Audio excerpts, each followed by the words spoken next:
अस्सलाम वालेकुम वरहमतुल्लाहि वबरकातुहू। आज बहुत दिनों के बाद मैं आपके सामने फिर से हाज़िर हूँ एक अहम टॉपिक लेके। क्योंकि हम सब जानते हैं कि आज मई 1 है जो कि लेबर डे के तौर पर मनाया जाता है। तो इसी सिलसिले में आज मैं भी एक इवेंट पर गया था, जहाँ पर एक्सपर्ट्स थे, इंडस्ट्रियलिस्ट्स थे, एम्प्लॉइज़ थे, एम्प्लॉयर्स थे और ऑर्गेनाइजेशंस के रिप्रेजेंटेटिव्स भी थे और कुछ स्कूल के बच्चे भी थे और उनके साथ उनके टीचर्स भी थे। बहुत अच्छा लगा सब स्टूडेंट्स से जान के, जो उन्होंने तैयारी की थी वो सुन के, और एक्सपर्ट्स ने भी अपनी राय दे दी इंटरनेशनल लेबर डे के बारे में। लेकिन एक बात जो मेरी समझ में आ गई कि अक्सर बच्चे इस लेबर डे को समझने में शायद चूक कर गए थे।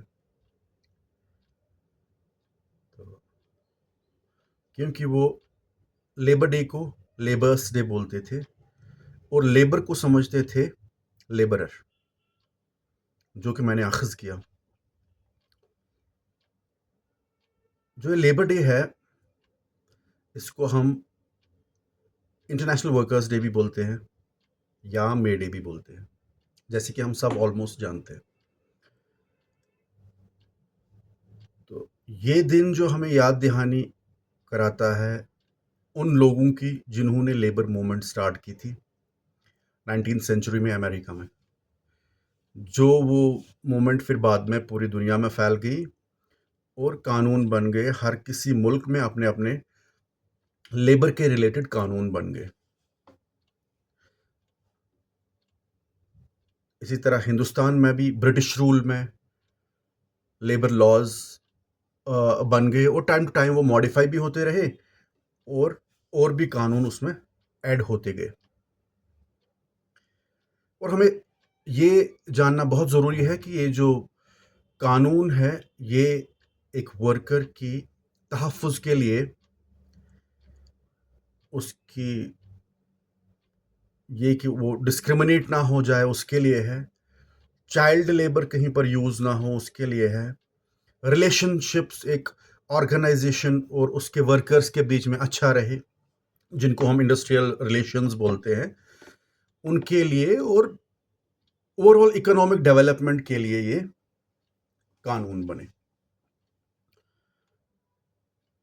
तो अगर हम देखेंगे 19th सेंचुरी से पहले लोगों से काफ़ी काम लिया जाता था,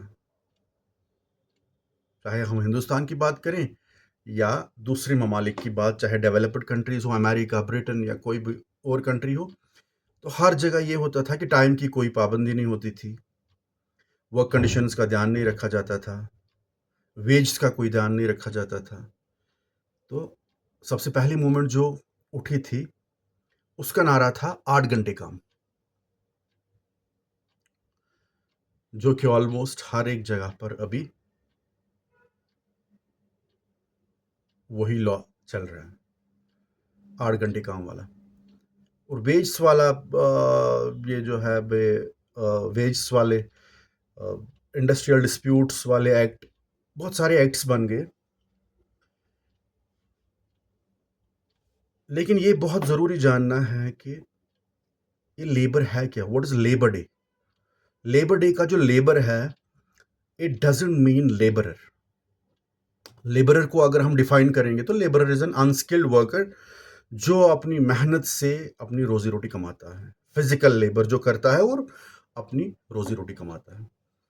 लेकिन अगर हम ब्रॉडर स्पेक्ट्रम में बात करेंगे, लेबर मीन्स एफर्ट। जो हम लेबर डे का लेबर अगर हम डिफाइन करेंगे तो लेबर मीन्स एफर्ट जो हम एक काम में डालते हैं, और वो एफर्ट हर कोई अपने काम में डालता है, इर्रेस्पेक्टिव ऑफ कि वो लेबरर है, अनस्किल्ड है, स्किल्ड है, सेमी स्किल्ड है, क्या बोलते हैं इसको, हाईली स्किल्ड है, क्लरिकल है, सुपरवाइजरी है, प्रोफेशनल है, क्या है। और ये जानना हमें ज़रूरी है कि लेबर लॉज या लेबर जो लेबर के रिलेटेड जो भी कानून है, लेबर एक्ट्स, वो सिर्फ एक कैटेगरी लेबरर के लिए ही नहीं है, वो बहुत सारी कैटेगरीज के लिए है, जो मैंने अभी अभी आपको बोला। इसमें ऑर्गेनाइजेशंस के लोअर लेवल से लेके हायर लेवल तक, ब्लू कॉलर से लेके व्हाइट कॉलर तक most of the categories fall करती हैं। तो ये बहुत ज़रूरी है हमें जानना कि ये जो इम्पोर्टेंस है लेबर लॉज की, ये कितनी है। और ये भी बहुत ज़रूरी जानना है कि लेबर लॉज है क्या, इसमें क्या क्या है। देखिए, अगर कोई काम करता है को उसको पैसे मिलने चाहिए, चाहे महीने के बाद, 15 डेज के बाद, या जो भी स्पेसिफाई उस ऑर्गेनाइजेशन ने उसके लिए किया है, तो विद इन द स्टूपुलेटेड टाइम। अगर टाइम चलता गया, वो एक एक महीना काम करता गया, उसको सैलरी नहीं मिलेगी, तो दैट्स अगेंस्ट द लॉ। इसी तरह अगर अनस्किल्ड वर्कर को जितना वो काम करता है, फिजिकल लेबर, अगर उसको उतना पैसा नहीं मिला जितना मिनिमम वेज एक्ट में आता है, तो वो एक वायलेशन है लॉ की। ये हो गया मिनिमम वेज। उससे पहले जो मैंने बोला वो हो गया पेमेंट ऑफ वेज। उसके बाद हो गया वर्किंग आवर्स। 8 घंटे काम करना है, 1 घंटा खाने पीने में भी देना है, एक मील तो आता ही है उसमें, एक मेन मील। इसके बाद जब बहुत टाइम काम करेगा इंसान किसी ऑर्गेनाइजेशन में, तो सोशल बेनिफिट्स भी उसको मिलने चाहिए। ये हमें लेबर लॉज बोलता है। इन इन नटशल, हमें लेबर लॉज एक वर्कर के लिए एक सिक्योरिटी और सेफ्टी प्रोवाइड करता है, एक प्रोटेक्शन प्रोवाइड करता है। लेकिन नॉट ओनली फॉर वर्कर। देखिए, ये ज़रूरी है कि एम्प्लॉयर को भी ये ज़रूरी, एम्प्लॉयर के लिए भी इस वर्कर को खुद के लिए ही नहीं सोचना है। एम्प्लॉयर को तो रखनी है वर्किंग कंडीशंस अच्छी, एम्प्लॉयर को देने हैं वेज, ठीक ठाक वेज, एम्प्लॉयर को वर्किंग आवर्स का ख्याल रखना है, एम्प्लॉयर को ओवर टाइम का ध्यान रखना है, उसके वेज जो बनते हैं। लेकिन एम्प्लॉयर को कंपनसेशन, अगर कभी डिसेबिलिटी हो जाए, कुछ एक्सीडेंट हो जाए काम करते करते, तो उसको उस चीज़ का ध्यान भी रखना ज़रूरी है।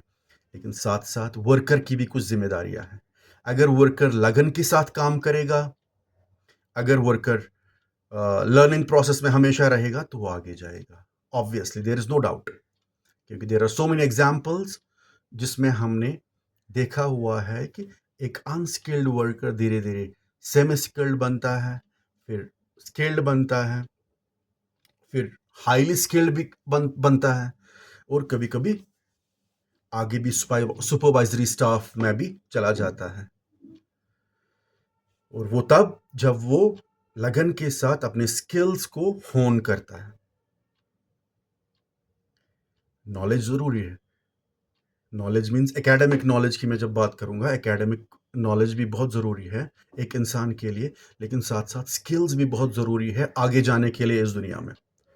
तो जब एक एम्प्लॉय एम्प्लॉयर के लिए बहुत अच्छे से काम करेगा, तो एम्प्लॉयर तो ऑब्वियसली उसका ध्यान रखेगा, और रखना भी चाहिए।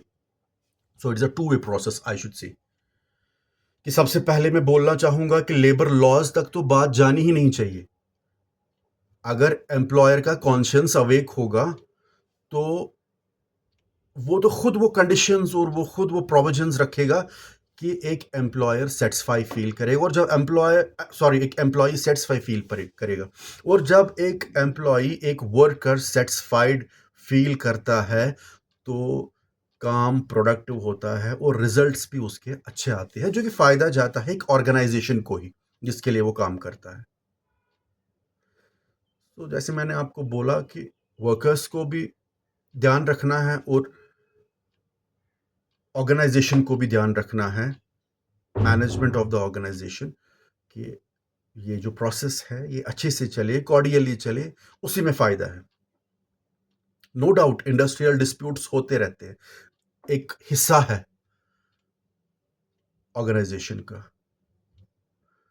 लेकिन उसका भी एक तरीका है सॉल्व करने का, वो होना चाहिए। There should be industrial dispute redressal in place. तो ये चीज़ें बहुत ज़रूरी है जानना कि लेबर लॉज़ है क्या, किसके लिए है और क्यों इफ़ेक्ट में आई है, और हमें जानना बहुत ज़रूरी है क्योंकि अपने राइट्स हासिल करने के लिए हर किसी को ये चीज़ें जानना बहुत ज़रूरी है। चाहे हम स्टूडेंट्स हो, चाहे एम्प्लॉइज़ हो, चाहे एम्प्लॉयर्स हो, तो हर किसी को ये चीज़ जाननी बहुत ज़रूरी है कि ये लेबर डे क्या है और लेबर लॉज़ क्या है और किसके लिए ये अप्लाई होते हैं। बहुत ज़रूरी है, और बहुत ज़रूरी है कि हम अ, हर किसी शोबे में अपने आप को अपडेटेड रखें। होप कि मैं जो ये एक्सप्लेनेशन है थोड़ा सा जस्टिस कर पाया हूँ। Thank you so much. अस्सलाम वालेकुम।